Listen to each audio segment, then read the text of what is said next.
Yes, welcome again to our YouTube channel. Uyu mwanya tugiye kugaruka ku byemezo by'inama y'abaminisitiri yo kuri uyu wa munani z'ukwa karindwi 2025. Ni inama yabaye ifata ibyemezo ku bijyanye n'uburezi ndetse barebera hamwe iterambere ry'uko uburezi bwo mu Rwanda bwatera imbere.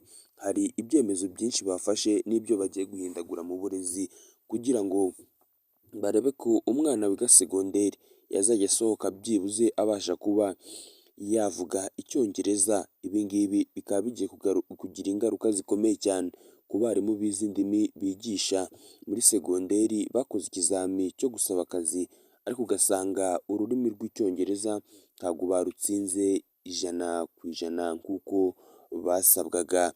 Ibi ngibi rero akaba ari byo barebeye hamwe n'uburyo bagiye kubigenza, ibisubizo byabyo n'ibyo bakora kugira ngo barebe ko iki kibazo cyazabasha gukemuka.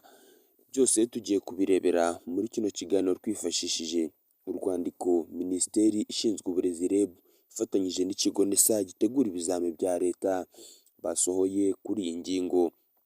Mbanje guha ikaze kuri YouTube channel uri kuri Rwanda Room TV, njye tugiye kubana ndi Isa. Ukomeze gukanda subscribe niba uri mushya kuri YouTube channel.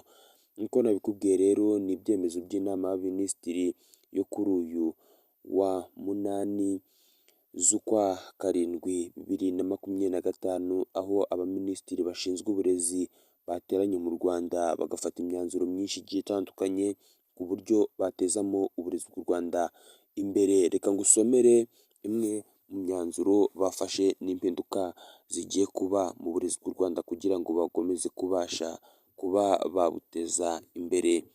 Ikintu cya mbere baganiriyeho barebye basanga kimwe mu bintu bidindiza uburezi bwo mu Rwanda ari ukuba abarimu bigisha nabo ubwabo batazi ururimi rw'Icyongereza.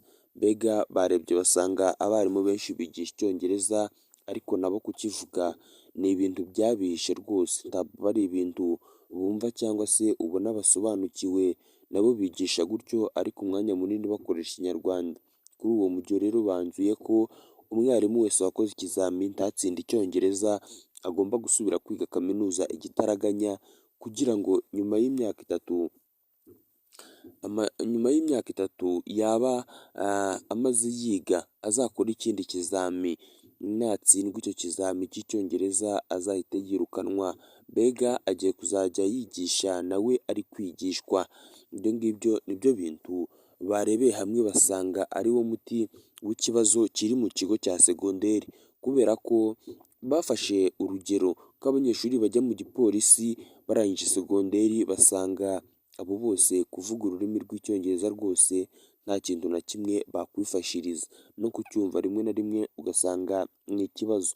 Iyo bageze no mu gisirikare basanga nuko rero bafashe umwanzuro w'uko bagomba gushyira imbaraga mu Cyongereza haba mu mashuri yisumbuye ndetse na pirimeri, kugira ngo umunyarwanda wese ajye aba byibura asohoka amashuri yabasha kuba yakirefera mu kuvuga indimi ebyiri arizo Ikinyarwanda Icyongereza cyangwa se Ikinyarwanda n'Igifaransa.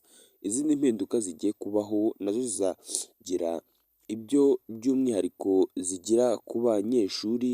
Ni amasomo agiye kongerwa mu myigire ndetse aya masomo akaba ashobora kuba atazorohera abanyeshuri, kuko amasomo agiye kongerwa mu mashuri biragoye ko hari umunyeshuri uzongera gupfa kubona icyo twita buruse, kuko ibi ngibi byazagorana cyane. Kuko niba wakoraga amasomo 5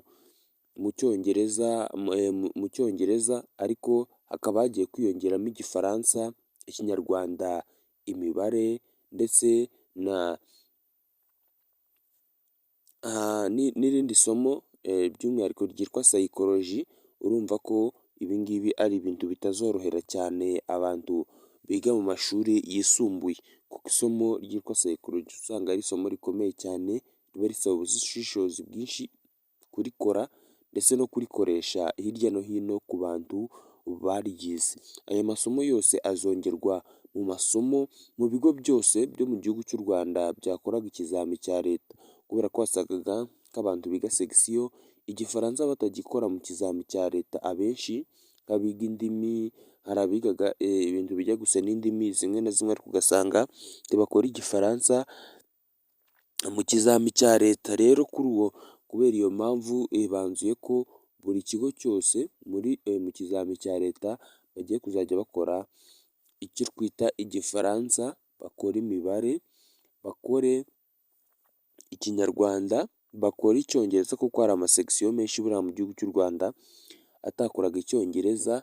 Ikindi kandi nyuma yo gukora icyo cyongereza bazajya bakora n'isomo ryitwa psychology. Ibi ngibi nabyo bikaba bishobora kutazorohera abanyeshuri biga mu bigo byinshi bigiye bitandukanye kandi biga amasekisiyo menshi agiye atandukanye, aho bagenda bavuga ko kuzabona impamyabushobozi bemerera cyangwa se impamyabumenyi diporome ibahesha buruse yo kujya muri kaminuza bizajya bigorana cyane kubera amasomo menshi bagiye kujya biga. Reka ngushimire ko wabanye muri kino kiganiro, nkubwire ngo njye twabanye ndi Isa kuri Rwanda Room TV, nkubwire ngo kanda subscribe kugira ngo tujye tubona ibiganiro byinshi bigiye bitandukanye. Ciao ciao.